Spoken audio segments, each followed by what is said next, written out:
សួស្តីបងប្អូនទាំងអស់គ្នាចឹងថ្ងៃនេះគឺលោកគ្រូនឹងលើក clear ចំនួន15នៃភាសាអង់គ្លេសដែលយើងត្រូវការចាំបាច់នៅក្នុងការប្រើប្រាស់នៅពេលដែលយើងដើរផ្សារណាដើរទិញអីវ៉ាន់ចឹងតើយើងត្រូវចេះ clear ខ្លះដើម្បីអាចដើរទិញអីវ៉ាន់បានណាជាមួយនឹងការប្រើប្រាស់ភាសាអង់គ្លេសតោះចឹងយើងទៅមើលជាមួយគ្នាអូខេ clear ទី1គឺនៅភាសាអង់គ្លេសយើងនិយាយថា Can you help me find this item អូខេ Can you help me find this item តើអ្នកអាចជួយខ្ញុំណារកអីវ៉ាន់នេះបានទេមានន័យថានៅពេលដែលយើងចង់ពឹងគេណាឲ្យរកអីវ៉ាន់ឲ្យយើងអូខេ clear ទី2 Do you have this in a different color ឬក៏ size ណាតើអ្នកមានអីវ៉ាន់នេះណានៅពណ៌មកពណ៌ផ្សេងឬក៏ទំហំផ្សេងដែរទេណាតើអ្នកមានអីវ៉ាន់នេះណាពណ៌ផ្សេងឬក៏ទំហំផ្សេងដែរទេDo you have this in a different color or size? Okay. Okay, number 3. Can I see a fitting room, please? Can I see a fitting room, please? Fitting room ហ្នឹងគឺបន្ទប់បដូរសម្លៀកបំពាក់ណាបន្ទប់ឡូសម្លៀកបំពាក់ហ្នឹងអញ្ចឹងតើខ្ញុំអាចណាមើលបន្ទប់ឡូសម្លៀកបំពាក់បានទេណាយើងចង់ទៅឡូសម្លៀកបំពាក់តែម្ដង Can I see a fitting room, please? Okay.Go to number 4. Okay, number 4. How much does this cost? Okay, how much does this cost? Okay, តើអីវ៉ាន់នេះមានតម្លៃប៉ុន្មានណាយើងចង់សួរតម្លៃគេណាអីវ៉ាន់មួយនេះអញ្ចឹងយើងលើកអីវ៉ាន់ហ្នឹងមកយើងសួរគេ How much does this cost? Okay, តើអីវ៉ាន់ហ្នឹងថ្លៃប៉ុន្មានដែរ Okay, number 5. Can I return this if it doesn't fit? Okay.តើខ្ញុំអាចយកវាមកបដូរយកលុយវិញបានទេបើសិនបើពាក់មិនត្រូវណាបើសិនបើយើងយកទៅដល់ផ្ទះនេះករណីយើងអត់បានលោនៅហាងទេណាយើងគ្រាន់តែរើសនៅហាងហើយយើងបង់លុយគេហើយយើងយកទៅផ្ទះគេយើងសួរគេណាបើសិនបើខ្ញុំលោអត់ត្រូវយកមកដូរខ្ញុំយកមកអីវ៉ាន់ហ្នឹងមកដូរយកលុយវិញបានអត់គឺយើងសួរបែបហ្នឹង Can I return this ណាតើខ្ញុំអាចយកអីវ៉ាន់ហ្នឹងមកបដូរវិញបានទេIf it doesn't fit ណាបើសិនបើវាណាពាក់មិនត្រូវអូខេអញ្ចឹងតើខ្ញុំអាចយកអីវ៉ាន់ហ្នឹងមកដូរយកលុយវិញបានអត់បើខ្ញុំពាក់អត់ត្រូវអូខេ This is a good question Okay number 6 Do you have any discounts Okay Do you have any discounts តើអ្នកមានការបញ្ចុះតម្លៃដែរទេអូខេតើអ្នកមានការបញ្ចុះតម្លៃដែរអត់ Do you have any discounts Okay next number 7Can I pay with cash or card? អូខេអញ្ចឹងធម្មតាពេលបង់លុយយើងអាចបង់ជាសាច់ប្រាក់ណា cash ហ្នឹងគឺសាច់ប្រាក់ណាกระดาษប្រាក់យើងហ្នឹងហើយ card ហ្នឹងយើងអាចអុសកាតណាអុសកាតជា Visa ឬក៏ជា credit card ហ្នឹងណា Can I pay with cash អញ្ចឹងបើយើងមានលុយយើងមានតែលុយទេ Can I pay with cash តែករណីបើយើងអត់មានលុយយើងមានតែកាតទេយើងសួរគេ Can I pay with card? Okay like thatណាតើខ្ញុំអាចបង់ប្រាក់ជាសាច់ប្រាក់ឬក៏ជាកាតបានអត់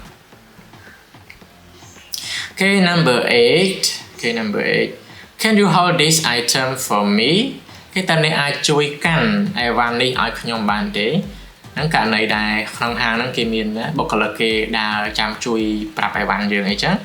យើងពឹងបុគ្គលិកគេហ្នឹងឲ្យជួយកាន់អីវ៉ាន់ឲ្យយើងណាយើងកាន់មិនអស់អីចឹង Can you hold this item for meអ្នកអាចជួយកាន់អីវ៉ាន់នេះឲ្យខ្ញុំផងបានទេណាយើងពឹងគេហើយហ្នឹងណា Okay number 9 Okay Can you gift wrap this for me គេ gift wrap ហ្នឹងគឺខ្ចប់អីវ៉ាន់ជាកាដូណាខ្ចប់អីវ៉ាន់ធ្វើជាកាដូអញ្ចឹងតើអ្នកអាចជួយណាខ្ចប់អីវ៉ាន់ហ្នឹងជាអំណោយណាឬក៏ជាកាដូហ្នឹងសម្រាប់ខ្ញុំបានអត់មានន័យថាយើងទិញអីវ៉ាន់គេហើយយើងចង់ឲ្យគេខ្ចប់ណាខ្ចប់ជាកាដូឲ្យស្អាតមកណាយើងធ្វើជាកាដូជូនដល់អ្នកដទៃអូខេ Number 10 Okay Do you have any recommendations for similar items Okay តើអ្នកមានអីវ៉ាន់ណាដែលស្តៀងណាដែលស្តៀងអីវ៉ាន់ហ្នឹងអាចណែនាំឲ្យខ្ញុំបានដែរទេណាមានន័យថាយើងរើសអីវ៉ាន់ហ្នឹងមួយហើយយើងចង់សួរគេថាមើលអ្នកជាអ្នកលក់គេអាចមានអីវ៉ាន់ណាដែលស្តៀងហ្នឹងដែលល្អដែលស្តៀងនឹងអាចចង់ឲ្យខ្ញុំមើលបានអត់ចឹងណាយើងចង់សួររកបានដែលស្តៀងនឹង Do you have any recommendations for similar items ណាតើអ្នកមានអីវ៉ាន់ដែលស្តៀងអាច ណែនាំឲ្យខ្ញុំមើលបានអត់ Okay next number 11 Can I try this on before I buy it Okay តើខ្ញុំអាចលោណាលោអីវ៉ាន់នេះណាលោខោអាវហ្នឹងណាមុននឹងខ្ញុំទិញបានដែរអត់ Okay តើខ្ញុំអាចលោណា Can I try this on ចឹងពាក្យ try on ហ្នឹងគឺលោហើយលោខោអាវហ្នឹង Can I try this on before I buy it តើខ្ញុំអាចលោស្លៀកបំពាក់ណាលោអីវ៉ាន់មួយហ្នឹងបានអត់មុននឹងខ្ញុំទិញ Okay good question is a good question 12 Can I get a receipt please Okay Can I get a receipt please Okay ពាក្យ receipt receipt កន្លែងហ្នឹងអក្សរ P អត់មានសំឡេងទេអត់មានសំឡេងទេអញ្ចឹងសិស្សភាគច្រើនអានពាក្យហ្នឹងយ៉ាងច្រឡំដែរណា receipt អក្សរ P អត់មានសំឡេងទេគេ receipt ហ្នឹងគឺជាវិក័យប័ត្រណាពេលដែលយើងបង់ប្រាក់ហើយណា Can I get a receipt please ណាកាលណាយើងចង់បានវិក័យប័ត្រយើងបង់លុយហើយយើងចង់បានវិក័យប័ត្រយើងសុំគេតែខ្ញុំអាចសុំវិក័យប័ត្រហ្នឹងបានអត់ណាពេលយើងបង់លុយហើយម៉ាស៊ីន scan នឹងវាចេញមកហ្នឹងហើយ Can I get a receipt please Okay 13 Do you have this item in a bigger size Okay តើអ្នកមានអីវ៉ាន់នេះណាទំហំធំជាងនឹងដែរអត់ Okay តើអ្នកមានអីវ៉ាន់នេះណាទំហំធំជាងនឹងដែរទេ Do you have this item in a bigger size Okay number 14 Okay 14 Do you have this item in a red color Okay តើអ្នកមានអីវ៉ាន់នេះណាជាពណ៌ក្រហមដែរទេអញ្ចឹងមានន័យថាយើងចង់បានពណ៌ក្រហម Okay Do you have this item in a red color Okay in red color អញ្ចឹងពី item ណា item យើងប្រើជំនួសឲ្យអីវ៉ាន់ហ្នឹងឯងណាអីវ៉ាន់ហ្នឹងវាអាចជាខោអាចជាអាវអាចជាអីចឹងទៅណាហើយយើងប្រើពី item ហ្នឹងជំនួសឲ្យអីវ៉ាន់ហ្នឹងឯង Okay number 15 the last sentence I'm looking for a white t-shirt គេនេះគឺយើងប្រាប់ទៅកាន់អ្នកលក់តែម្ដងណាកាលណាយើងចូលទៅក្នុងហាងហ្នឹងគេយើងប្រាប់អ្នកលក់ហ្មងគេខ្ញុំចង់ស្វែងរកណាខ្ញុំកំពុងស្វែងរកអាវយឺតពណ៌សអញ្ចឹងយើងប្រាប់គេដើម្បីឲ្យគេជួយនាំយើងទៅកាន់កន្លែងដែរណាម្ដុំណាដែលមានអាវយឺតពណ៌សហ្នឹង Okay I'm looking for a white t-shirt ណាខ្ញុំកំពុងរកមើលអាវយឺតពណ៌ស